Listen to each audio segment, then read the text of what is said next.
Тајната полиција оди под надлежност на премиерот, со можност за директен пристап до прислушувањето и намалени ингеренции на Собраниската комисија за контрола на посебните истражни мерки. Она што УБК беше во МВР, сега ќе биде Агенција за национална безбедност во владата. Моќите на агенцијата власта ја подготвува во измените на Законот за следење комуникации, кој се уште е во драфт верзија.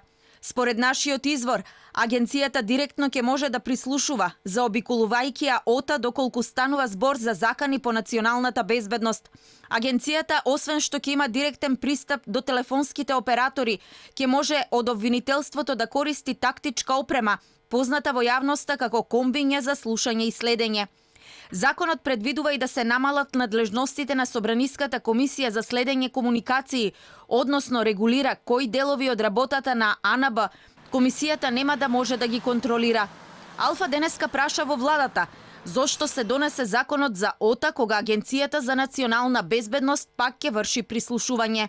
Се работи за комплетно, целосно различни постапки и за различни активности кои што се покриваат во рамките на безбедносниот систем.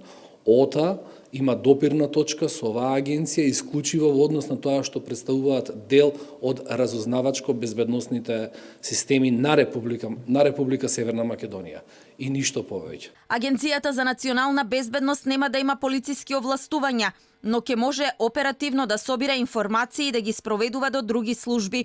Експертската јавност досега во многу наврати предупредуваше дека недостасуваат прецизности во законските решенија за спроведување на посебните истражни мерки, што може да доведе до можни злоупотреби во прислушувањето, како и дуплирање на надлежностите во безбедносно разузнавачките служби.